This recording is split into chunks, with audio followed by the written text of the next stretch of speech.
এর ম্যাচ ছিল কলকাতা যুব ভারতী স্টেডিয়ামে ইস্টবেঙ্গল ও মোহনবাগানের মধ্যে, যার ডার্বি নামে খ্যাত। গতকালকে ম্যাচ বাতিল হয়েছে। সূত্র মারফত জানতে পেরেছিলাম গ্যালারিতে দুই দলের সমর্থকেরা জাস্টিস ফর আরজি কর টেপোদার ভরিয়ে তুলবে, এটাই হয়তো ভয় পেয়ে বাতিল করা হয়েছে।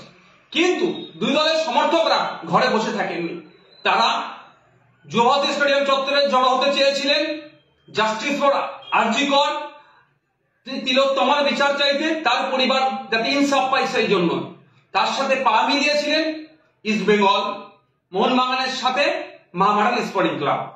তার এই তিন দলের কর্মী সমর্থকরা যখন জড়ো হয়, পুলিশ মেন গেট থেকে 200 মিটারের মধ্যে কাউকে প্রবেশ করার অনুমতি দেয়নি, 200 মিটারের বাইরে দাঁড়িয়ে বাইরে থাকার কথা বলেছে। তিন দলের সমর্থকেরা 200 মিটারের বাইরে থেকে শান্তিপূর্ণ ভাবে তারা প্রোটেস্ট করছিল এবং জাস্টিস ফর আরজি কর, জাস্টিস ফর তিলোত্তমা বলছিল। কিন্তু পুলিশ নির্বিচারে তাদের উপরে আক্রমণ করে, নারীরাও বাদ যায়নি, টেনে হিঁচড়ে প্রিজন ভ্যানে তাদেরকে তোলা হয়।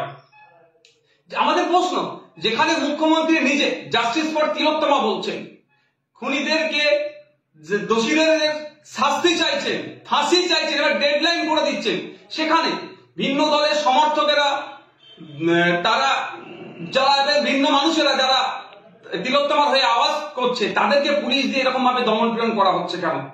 আমরা কি ফ্যাসিস্ট রাজ্যে বসবাস করছি, না ফ্যাসিস্ট জমানা দিয়ে চলছি? আমরা জমানার মধ্য দিয়ে যেভাবে দমন পীড়ন করা হচ্ছে, মানুষের বাক স্বাধীনতা কেড়ে দিচ্ছে, মানুষ অন্যায়ের বিরুদ্ধে কথা বললে সেটা পুলিশ কেটে দমন পীড়ন হচ্ছে, যেভাবে কাণ্ডটা আজকে ঘটেছে, তীব্র ধিক্কার নিন্দা জানাচ্ছি। আমরা অপদার্থ, ব্যর্থ পুলিশ মন্ত্রীর ব্যর্থতার দায় স্বীকার করে পদত্যাগের দাবি করছি। সাথে সাথে স্বাস্থ্যমন্ত্রীও এই দায়, এই যে ঘটনা আরজি করে ঘটেছে, এটা নতুন ঘটনা নয়, বিগত দিনে এই ধরনের অনেক ঘটনা স্বাস্থ্য কেন্দ্রগুলোতে রিলেটেড ঘটছে, সম্পূর্ণরূপে ব্যর্থ হয়েছে। স্বাস্থ্যমন্ত্রীরও পদত্যাগ দাবি করছি এবং সাথে সাথে একটু রাজ্যের মুখ্যমন্ত্রীকে স্মরণ করে দিতে চাই যে পৃথিবীতে যত ফ্যাসিস্টরাই ছিল না কেন, তারা বিভিন্ন সময় গুন্ডা, মস্তান, পুলিশ প্রশাসনকে কাজে লাগিয়ে মানুষের বাক স্বাধীনতা কেড়ে নেওয়ার চেষ্টা করেছে, মানুষকে দমিয়ে রাখার চেষ্টা করেছে, কিন্তু নির্দিষ্ট সময় পরে কিন্তু সেই ফ্যাসিস্টদের পতন হয়েছে। আমরা চাই না পশ্চিমবাংলার মানুষ এই ধরনের কোনো কিছু করুক।